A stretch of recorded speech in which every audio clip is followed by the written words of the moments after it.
طيب، النهارده يا شباب إحنا هنتكلم مع بعض عن حاجة مهمة جدًا، جدًا، ألا وهي الcomponents. الcomponent دي من أهم الحاجات اللي إحنا ممكن إن إحنا نتكلم عنها، ومن أهم النُقط واللي بتميز الcomponent إن هي مش بس هي اللي بتنظم لك شغلك، لأ دي كمان بتساعدك إنك توفّر وقت كبير. يعني مثلًا على سبيل المثال بدل ما تقعد تعمل حاجة مثلًا أو input مثلًا في دقيقة، دقيقتين، لأ أنت بتعمله المفروض في خلال نُص دقيقة، في خلال ثواني مش قُطع. وهي كمان برضه بتتحكم في تسعير أي UI UX designer، لإن أي screen أنت بتعملها بتتعمل وبتتقيّم وبتتسعّر بناءً على عدد الcomponents اللي موجودة. كل الأساسيات بتاعة الcomponents هنشوفها مع بعض في الفيديو ده. وباعتذر لكم عن الغياب الطويل، بس ده بس عشان خاطر إيه، ورق الجيش وكده يعني فاهم، أخوكم داخل الجيش يعني وكده. أول حاجة كده بسم الله الرحمن الرحيم، إحنا مثلًا أهو عندنا الdesign ده، دي كانت dashboard كده على الخفيف كنت قاعد باشتغل عليها، تمام. والمفروض إن أنا كنت بابدأ أخلّصها يعني، هي طبعًا لسه ما خلصتش لإن أنا لسه بادئ فيها بالضبط من يومين. فالcomponents بتبقى موجودة فين؟ المفروض إن كده لو إحنا مثلًا على سبيل المثال رسمنا م مربع، خلّينا نصغّره نخلّيه مستطيل كده مثلًا، يعني مثلًا أهو.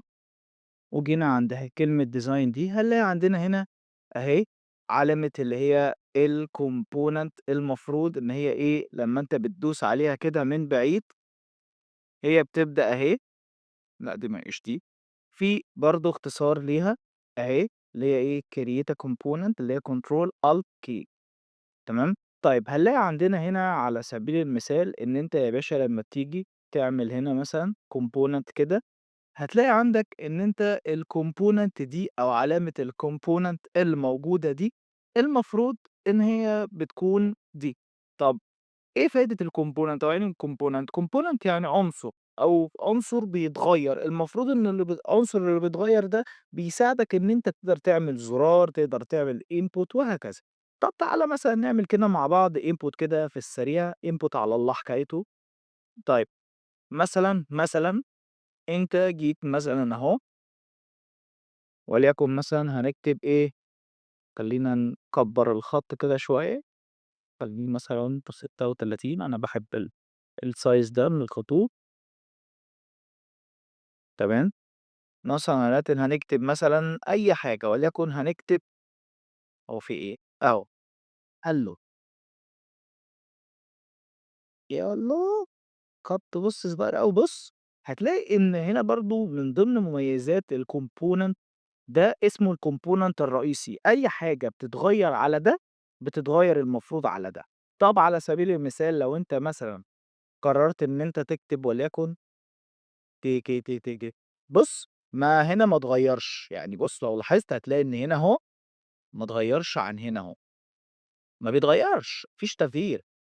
طيب على سبيل المثال لو أنت مثلًا جيت أهو وكتبت مثلًا J، مش هيكتب هنا تاني.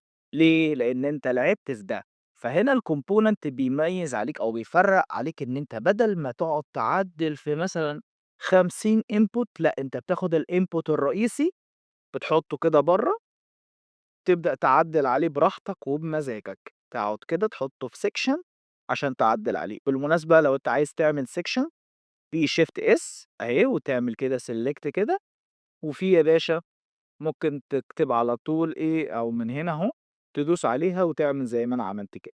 الslick دي برضه حاجة بتساعدك إن أنت تقسّم شغلك، وكلّهم برضه زيّهم زي فكرة الbranching and merge.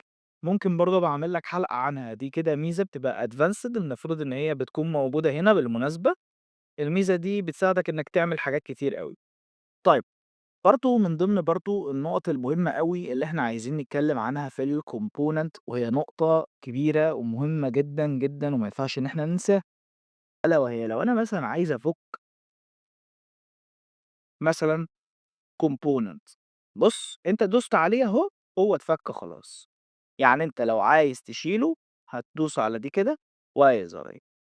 طيب والله مثلًا أنا على سبيل المثال يا أخي بفرضًا مثلًا رجعت في كلامي، أنا راجل عيّل ورجعت في كلامي مثلًا وقررت إن أنا مش هاشيله وخلاص كده زي الفل، هو كده، كده في منه نسخة.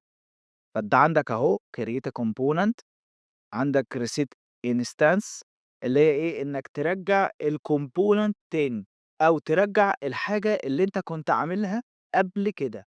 طيب على سبيل المثال لو أنا مثلًا عايز أعمل حاجة تانية خالص، إيه بقى الحاجة اللي أنا عاوز أعملها؟ قال لك مثلًا لو أنا عايز على سبيل المثال أعمل input هاعمله إزاي؟ بكل بساطة هتيجي يا صديقي عشان نمسح دول عشان هم ما لهمش لازمة، أهو من الأول خالص مثلًا أهو، زوّد كده، خُد اكتب كده، ما أعرفش ليه هو كتب بالإنجليزي،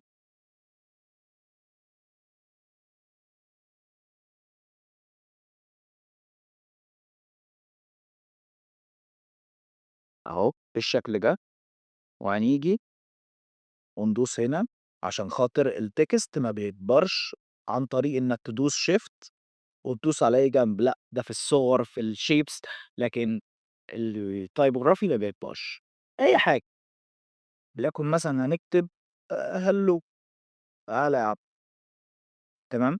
طيب لمّا تيجي تدوس عليه أنت مثلًا عاوزه إن هو إيه، لونه يتغيّر، يبقى مثلًا لونه أحمر مثلًا، فاهم أنت الفكرة؟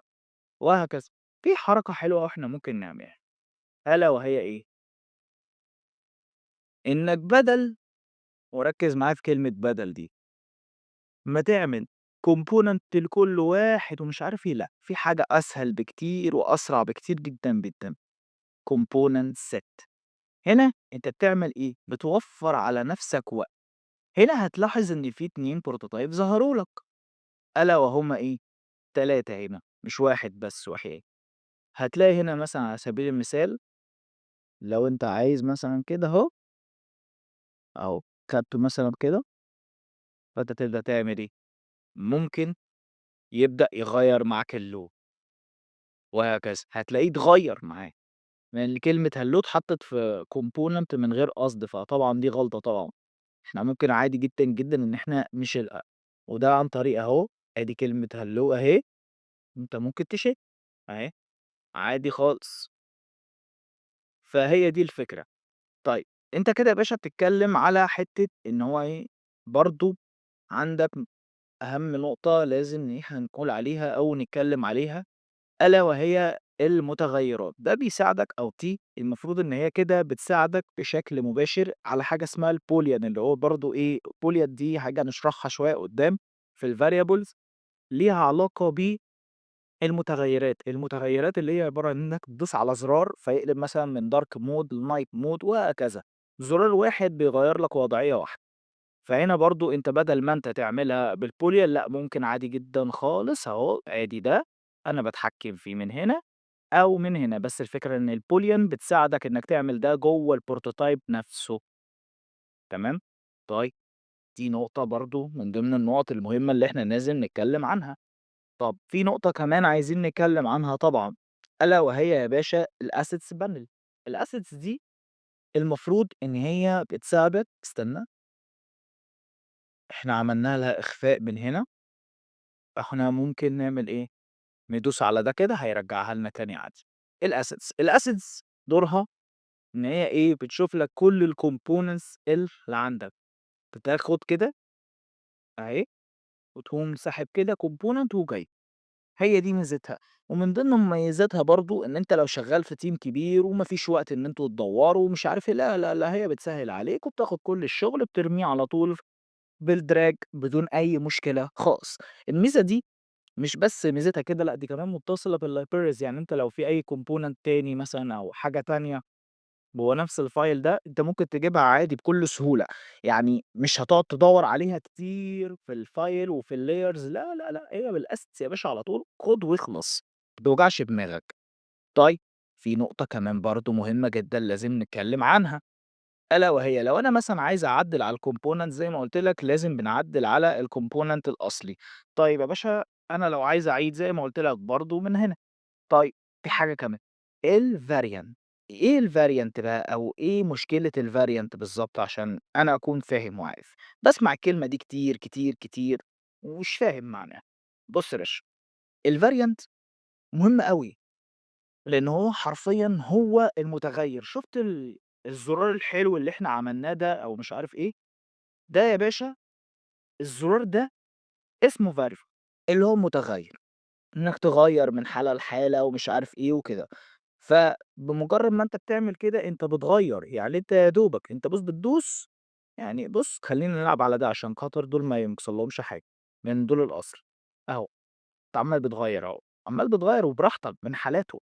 ما هو الcomponent يا جماعة هو ميزته إن هو بيساعدك إنّك تغيّر كل حاجة من غير ما تغيّر أي حاجة أو من غير ما تعمل حاجات كتيرة ما لهاش لازمة.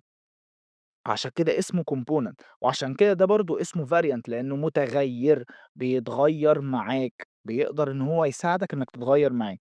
طيب أحسن حاجة أنت ممكن تستخدمها في الcomponent حاجات زي الcard، الNav bar، الأزرار، كل الحاجات دي. أي Nav bar من اللي إحنا بنشتغل عليهم على سبيل المثال بتساعدك إن أنت تقدر إن أنت تغيّر الشغل. يعني مثلًا على سبيل المثال لو إحنا جينا وفتحت مثلًا المشروع ده وبيفتح معانا المفروض 2,000 years later. تمام، ثانية واحدة، ده كان card كنت شغّال عليه، ثواني بس، هي راحت